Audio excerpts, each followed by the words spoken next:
Welcome to the From Scratch Body. I'm Liv, and today I wanted to share with you one of the things that I find incredibly useful to have in my kitchen. I'm in a fairly small kitchen, as you can see, and maybe some of you guys are too. You don't want to fill up all of your worktops and your cupboards with equipment that someone gave you or that you thought you needed and you bought, and then you never use it. It's so annoying. So I just want to share with you why I love this, why I use this, and why it's on my worktop constantly, because it's in use several times a week.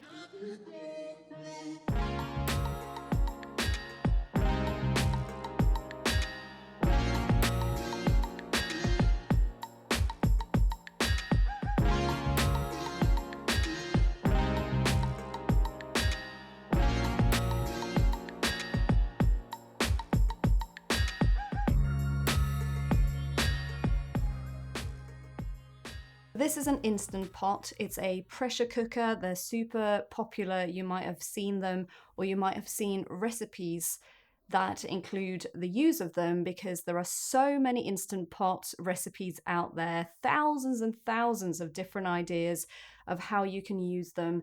And that's because they are super versatile. They are absolutely brilliant and a really great way of cooking very healthy food from home, which I'm all about. So yeah, I just wanted to go through why I use it, why I'm happy that I have it, and the main things that I use it for. You kind of just land on stuff that's natural for you to use it for, but I think every person that you ask is probably going to be using it mostly for different things.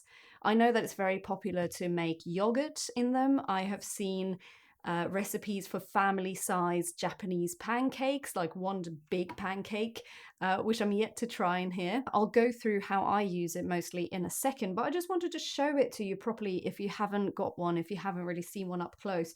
So you've got this lid, you've got this vent, so you've got it on sealed and then open the pressure vent. That's really important, and you don't want to be standing over it when you open it, because very hot steam is going to come out, but it's very easy to use safely. It comes with this inner pot, big one.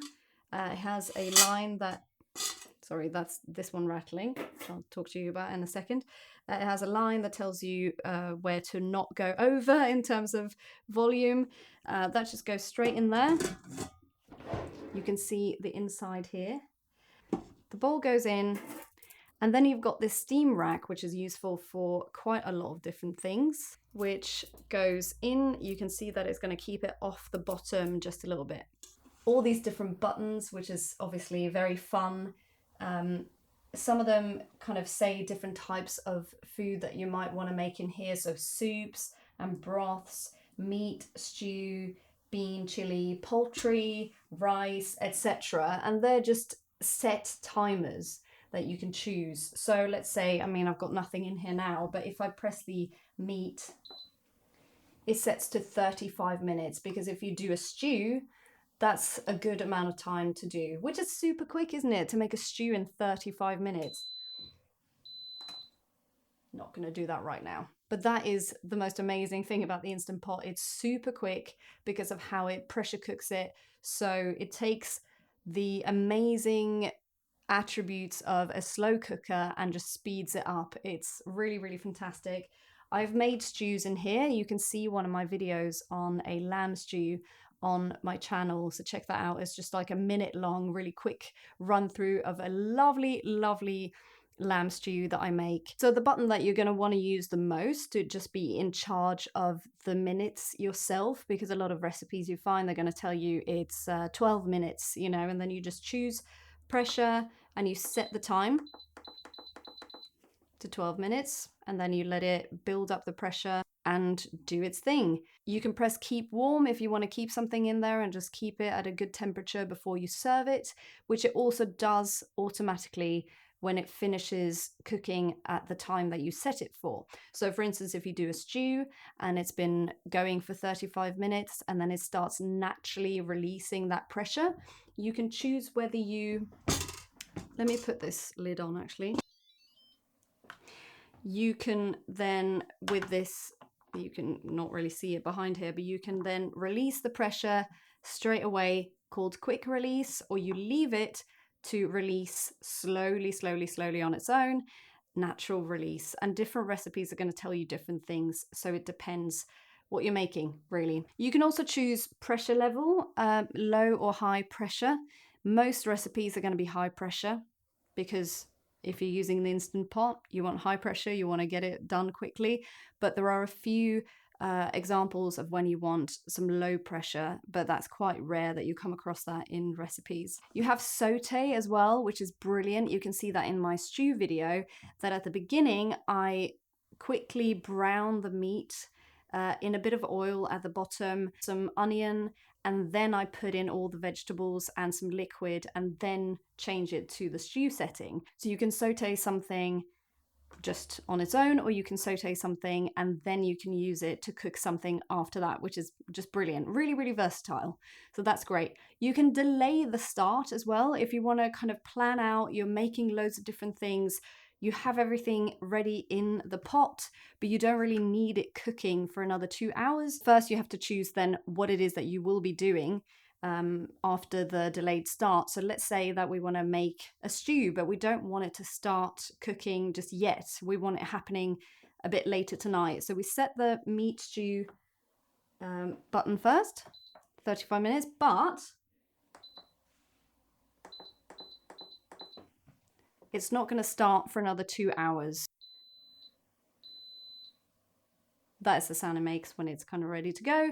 That is just beautiful to me because I love planning. I love knowing that I can plan out all the different things I'm going to make if I'm doing something that's that complicated and I have different dishes, which is maybe not very often, but maybe for you, if you have a big family, if you have people over a lot and a lot of things need to get done, if you can get all of that stuff ready in the Instant Pot and not have to think about it until it's done cooking, really, really handy with a delayed start. What else is there? Yeah, so for instance, with rice, if you have a look at when I press the rice button, I'll press it several times. So you can see different times because not all rice is the same, right? So if you're doing brown rice or white rice, have a look though online because I've found some great tips on how to cook rice the best way. So I do brown rice a lot because it's healthier. So with brown rice, for instance, in our home, we love it when it's not too chewy, and brown rice does take a while. So I set my brown rice to maybe 17 minutes and then I let it naturally release. I don't open up to let the pressure out. So it still takes a while. It's not like it's super, super quick compared to, you know, boiling rice in a saucepan. But the great thing is I don't have to look at it. I don't have to think about it. It's going to do its thing without me having to do anything other than, you know, washing the rice, putting it in there, putting the right amount of water in, and then setting the timer and let it cook, let it naturally release. And then it will be, I know that it's going to be perfect because I've figured out the time and the amount of water. So it's going to be the same, exactly the same every time. So I said I'd tell you how I use it. Definitely use it a lot for rice. For white rice, to get lovely, kind of slightly sticky rice. When you do white rice, the perfect thing is high pressure for 3 minutes and then naturally release for 10 minutes. And then it will pretty much be naturally released completely. There will just be a tiny puff of air coming out, or steam coming out when it's reached 10 minutes. And then you know that the white rice is going to be perfect. So when you've cooked something, so let's say you've done white rice for 3 minutes, it counts down. First, it builds up the pressure, so it doesn't start immediately. So cooking white rice for 3 minutes takes longer than actually 3 minutes because it takes a few minutes for the pressure to build up, and then it beeps again. It says 3 minutes on here, and then it counts down 3, 2, 1, and then it beeps again to say that it's done pressure cooking, and then you will see an L, and then the timer going up. An L means that it's keeping warm, and it's going to count up to 10 minutes. And then when I see that it says L10, I know that it's time to release and get the rice out. So it's really easy. It's really simple. If you just write down when something's gone really right for you, what times you did, you know that that's going to be right every single time. Another thing I use it for a lot is mashed potatoes. It is brilliant to make mashed potatoes, and I love it when I don't have to do too much washing up. So I do a tiny, tiny bit of water at the bottom of the bowl. Then I put this steam rack in. I cut some potatoes in half. I usually leave the peel on, but you can obviously peel them if you want more of a creamy, smooth mash. Halved potatoes just on top of the steam rack. Then I set it to 10 or maybe 11 minutes on high pressure, and I just let it do its thing. And when it's done, the potato is going to be well cooked. You can obviously do it for boiled potatoes too, but the great thing about mashed potatoes is that you're kind of intentionally overcooking your potatoes because you want them to be really soft so you can just mash them. So this is great for that because you don't have to worry about overcooking anything if you're making mashed potatoes. So I just do the potatoes for maybe 11 minutes, let it release for a bit, then I open up, take the rack out that can go straight in the dishwasher, and I just mash the potatoes, maybe a tiny bit of butter. If you want to make it more creamy and lovely, you can add some cheese and milk and stuff, but I just do a tiny bit of butter, maybe some spinach, mash it in there, mix it around, and it's keeping warm because when it's stopped cooking, it just keeps it warm. So while I'm cooking everything else, while I'm getting everything else ready, the mash is just staying in here nice and warm. So easy, it's great. If you have loads of potatoes, you can do a whole bunch of potatoes in here. There's so much space. I mean, this is so huge, you know, you can get loads and loads of potatoes in here. Just make tons of mashed potatoes. If you're worried that you have too many potatoes, that you're not going to be able to use them before they go off, just make lots of mash, let it cool down, put it in some bags, put it in the freezer, and then you have mash ready to go whenever you don't really feel like making dinner and you want to make it easier for yourself. You can also put meat in here. I've already mentioned my stew where I browned the lamb and then I put in vegetables and made a stew. I've also made another stew with beef chunks, and I didn't even cook the beef before. I just put it in raw with all of the vegetables, and it was falling apart. It was lovely, well cooked after doing 35 minutes on the stew setting. So it cooks everything very well. You know that it's cooked through. It is hot as anything, so you know it's safe. And with that stew, I didn't even have to use any oil. And that's the great thing about the Instant Pot. You can make so many things without having to add loads of oil. I've cooked chicken in here. You can put the chicken on the rack and just a bit of water at the bottom, and then you can cook the chicken, and it's easy to do shredded chicken because it gets really tender and it falls apart. And maybe if you want the chicken to be a bit more crispy or something, after you've done it in here, you can lay it out on a baking paper and you can, you know, crisp it up a bit in the oven or something. There's all this stuff that you can do with it, but it's very easy to make lovely food without tons of oil or butter and worrying about it sticking to the bottom. Speaking of sticking to the bottom, actually, one tip for you is if you're making a stew or something that you want to thicken a bit, wait till you've cooked it first. You will see this in my lamb stew video. Cook it first, and then when it's done and you're on keep warm and you're looking at it, then you can maybe add a bit of rice flour or some kind of thickening that you use. Because if you put that in at the start before it starts cooking, the thickening agent, so for instance like granules, thickening granules and stuff, which you don't need to use, rice flour is better for you anyway, but they will sink to the bottom and start sticking to the bottom. And then you will get a burn warning, which means that you have to take the lid off, scrape the bottom, make sure that nothing's burning at the bottom, as in like sticking to the bottom, and then you kind of have to start again.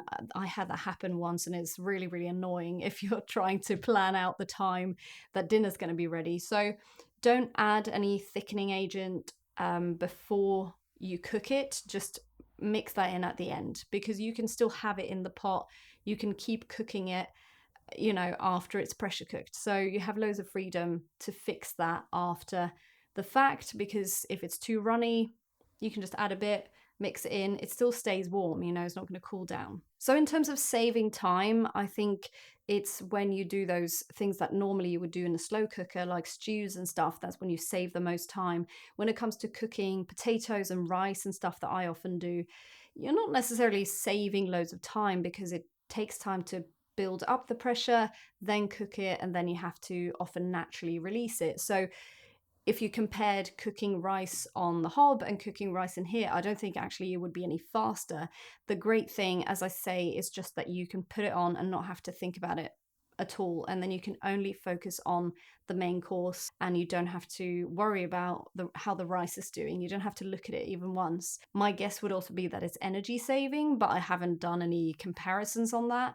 But I would definitely quite confidently say that a lot of food made in here will take less energy than it would do using the hobs and the oven. When cooking in a pressure cooker, there is no smell coming out at all, so that might be a pro or that might be a con for you. When I've made stews, for instance, I mean, it's lovely that it's so quick, but you don't get the benefit of that lovely smell in your kitchen. So if that's important to you, what you can do, which is quite nice actually, is to make the stew in here and then transfer it to a dish that you can put in the oven, and then just put it in the oven on high heat for a bit, and it will crisp up the top and you get a bit more of that lovely stew smell in your kitchen. So that's kind of a way of getting a bit of both worlds in there. Get the best of both worlds.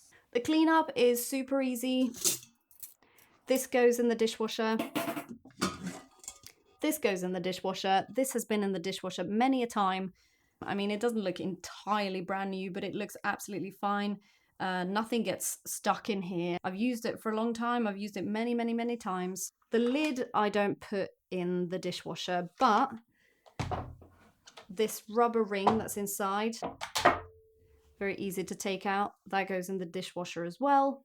You can get new ones if this one kind of starts smelling of food or whatever, but this, if you clean it regularly, I take it out every time I've used it, and I'll just whack it in the dishwasher, and then I just wash this by hand, and that's it. That's done.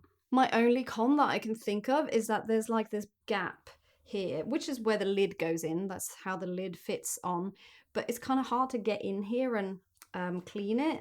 There are some crumbs here actually that I really kind of struggle to get out.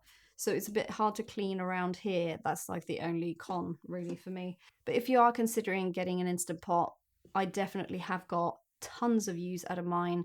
Have a look at recipes online, check out my stew video, and see if any of the stuff that you read about or see might appeal to your cooking and your way of cooking. If you're trying to minimize use of fats like oil and butter, then definitely this would help you minimize that.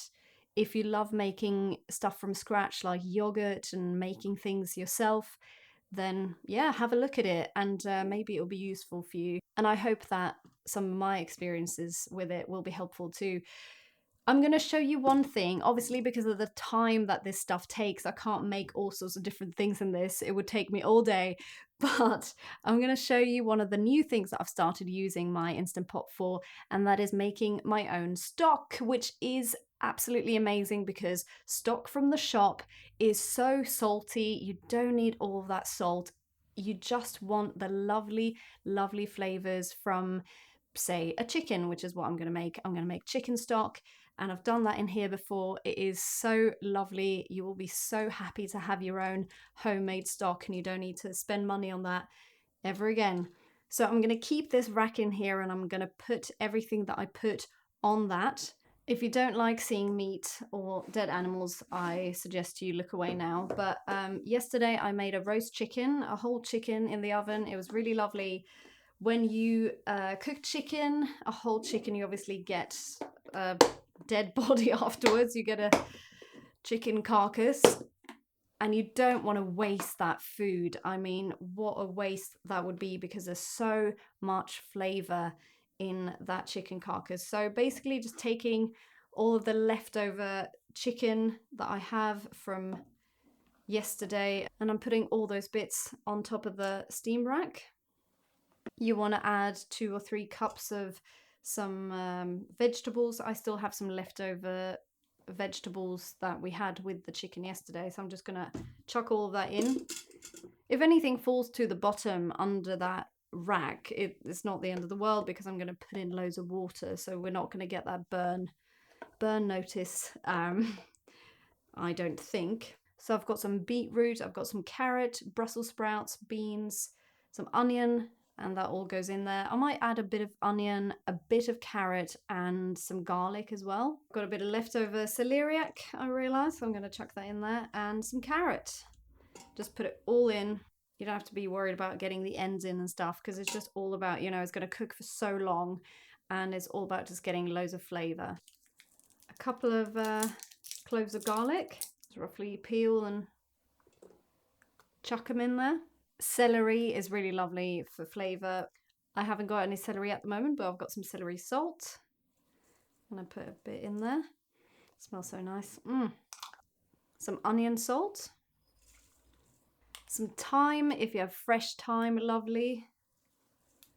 And I'm going to pop a few bay leaves in.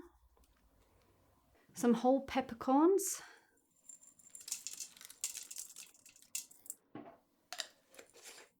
Now there is salt in both the onion salt and the celery salt, so I don't need to put that much salt on its own, but just a tiny bit,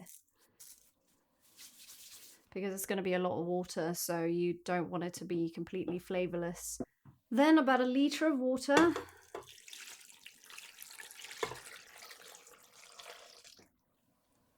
And that's it. All right, so I put the pressure valve to sealed, and now we're going to set it to an hour. Got to let this do its work. Got to let it get all the flavour out of that chicken. Pressure cook.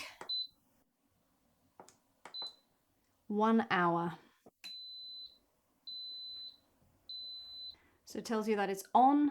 It still hasn't started counting that hour because now it's building up pressure. So that's going to take quite a few minutes. Then it's going to beep again and it will tell me that it's counting down an hour with full on pressure. You don't want to interfere with that. You want to just leave it for an hour. So what should we do?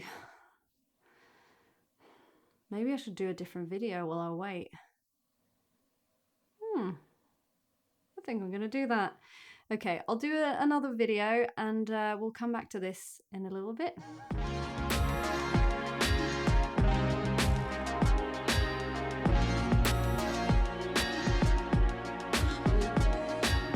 So now I've done a video about something else. In the meantime, I've had a cup of coffee and a FaceTime with my sister and I'm back. This has now pressure cooked for an hour, and as you can see, L49, L means that it's been kept warm for 49 minutes. So that definitely means that all the pressure inside has now naturally released. That probably takes about 20 minutes, I would say. So when I turn this now, it's not going to do anything. That was completely quiet. If you quick release it, it goes psh, and you get loads of steam coming up, which would not be great right now because I've got a microphone right over me. But yes, so be careful when you open it. Don't have your face over it. Don't have your hand over it because hot steam comes out. But when it naturally releases, then you don't have to worry about that. But just be a bit careful. So everything in here is quite hot now. So I'm going to take this, just pull this steam rack out. And now we are left with the pot with loads of lovely stock in and all of the leftovers of the chicken carcass and the vegetables and everything. So now I just have to make sure that I get all of the little bits of bone and all of the stuff out of the stock. So I'm just left with the lovely, lovely stock. So just to get the biggest bits out first, I'm just going to use this colander gently, gently. So I'll go through a few rounds of just getting all of the bits of food out. Quite a lot of the moisture is still in the vegetables and the chicken, so just trying to get all of that out because that's where the flavour is. Running it through this sieve back into the bowl. Then you see quite a lot of the herbs are now stuck in, I don't know if you can see, are stuck in the bowl, and quite a lot comes out in the sieve as well. So we've kind of cleaned it even more. And then finally, I'm going to sieve it all into this jug here.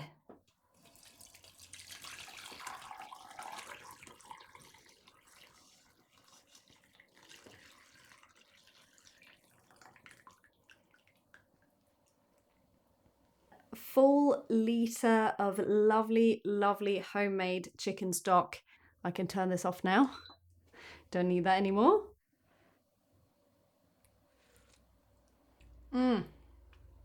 Oh, it's so flavorful. It's amazing. It's so easy. It makes itself one of the best things to use the Instant Pot for. Just these little tweaks of home cooking that makes your life healthier because you don't really think about it, but you use these ready-made things that are full of salt and preservatives and stuff. And it's okay if you have to, sometimes I have stock pots, ready-made stock in my cupboard. I do use it sometimes, I'm not going to be all holier than thou and be like, I never use that. It's not true. But when you have a chance to make it yourself, do, because it's going to be better for your body. This is going to last a long time. You can put a bit in with noodles or some chicken or anything that you want to flavor. You can put this in a big jar and just have it in the fridge. Or what I really love doing, which worked really well last time, if you're from the UK, you might recognize these little pots that you often get with sauces if you get a takeaway curry. And I'm guilty of getting quite a few takeaway curries. I have even more than I'm showing you now. I'm almost embarrassed. But if you just clean these in the dishwasher and then you have loads of pots, they're really nice portions for some stock. And you can freeze it. So let it cool down first, and then you can pour it into little pots or whatever you have, small jars or whatever you've got lying around. But these are perfect, just put the lid on and freeze them. You can have a few in the fridge and then transfer some from the freezer when you're kind of running out. And it's always ready to go. You can even take it straight from the freezer because if you put it in a pan, it's going to warm up really quickly. So there you go, your own stock, one of 1,000 million things you can do with your Instant Pot. I'm sure that I'm going to discover tons of new ways of using it that I haven't even thought of yet, and I've had it for over a year. So if you are serious about cooking a lot from home, if you're serious about trying to be healthy as well, definitely recommend getting something like this. If you have one, I'd love to hear how you use it. Tips are definitely welcome. Share them with me and the community in the comments below. If you want to see any of my recipes where I use the Instant Pot, check out the lamb stew video, check out my website, thefromscratchbody.com, and you can find me on Instagram. I'm at thefromscratchbody. Thank you for watching, and I'll see you in the next one.